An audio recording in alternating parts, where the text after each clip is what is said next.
Well, here's what we're tracking in our weather headlines on this Sunday. It's a high rain chance early this week, very high actually. A lot of moisture in place, but lower rain chance at the end of the week, and that is good because we're getting ready for 4th of July. That is on Friday. We are keeping an eye on the tropics, becoming a bit of a topic of conversation here as we have two things that we're watching. One of them does not exist yet, but one of them does exist, and it's actually about to stop existing. It's Barry, located right here. That is in the Gulf, the far southwestern Gulf. And you can see that it is approaching eastern Mexico here, about to make landfall, a weak tropical storm. Another area that we'll watch in the long term. We'll talk about that in a second.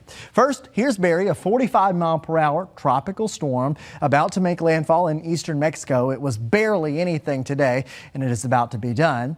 Then we look at the end of this week, where this is really gotten a lot of attention on social media. A yellow circle from the National Hurricane Center. You can see there's nothing there yet, but in the long range, there's the potential for something to develop somewhere in this region. So the National Hurricane Center says there's a low 20% chance of development into a tropical depression or tropical storm for something in this region. Let's break down what's happening here. We're going to have a front that sweeps across the southeast, and a weak one at that. It'll give us a really big rain chance in the first half of this week. I'm talking Monday and Tuesday. After it, some dry air comes behind. Then that front stalls somewhere over central Florida, the Big Bend, the nature coast right here. And that'll bring a lot of rain, regardless of if anything develops. But somewhere along that front, we could get a low pressure system that develops, and that could consolidate some of the rain. And we might have to watch to see if there's any development with a low pressure system there. So rain is going to be a big thing either way. Look at the Florida coast here with very high rainfall totals. This yellow around 10 inches. So that's some serious stuff. Our coastal areas earlier in the week could see around 3 to 4 inches. A lot of moisture in the atmosphere to make this happen.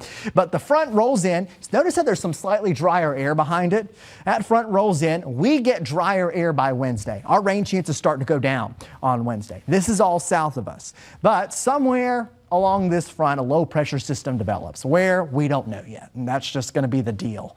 But somewhere that low pressure system develops, there's a ton of moisture here, tropical moisture, drier air moving in behind it, and we could see a low pressure system possibly over on the Atlantic side, crossing Florida, maybe moving out. That time frame again, around 4th of July on Friday. And you can see the moisture here, maybe a little bit of spin there on the forecast model while we have drier air.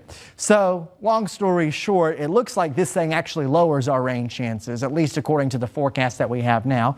Changes are possible, but of course we'll keep you updated. Florida though, they're going to get some rain regardless of development. 70% chance of rain as the front rolls through our area, then lower as we go towards the end of the week. Forecast highs also soar after the front passes, around 95 on Friday. That's 4th of July, 96 on Saturday. For tomorrow, decent shot at some thunderstorms in the morning and in the afternoon, especially in the afternoon. Let's take a look at the futurecast here, where you can see overnight tonight, it's a quiet night, then some coastal showers in the morning. The afternoon, there you go. You have plenty of showers and thunderstorms around, so be ready with the rain gear. And again, rain chances over the next couple of days are high. That front passes and our rain chances go lower. We get very hot, around 95, 96 degrees for Friday and Saturday. Lower rain chances then, but some heat for 4th of July.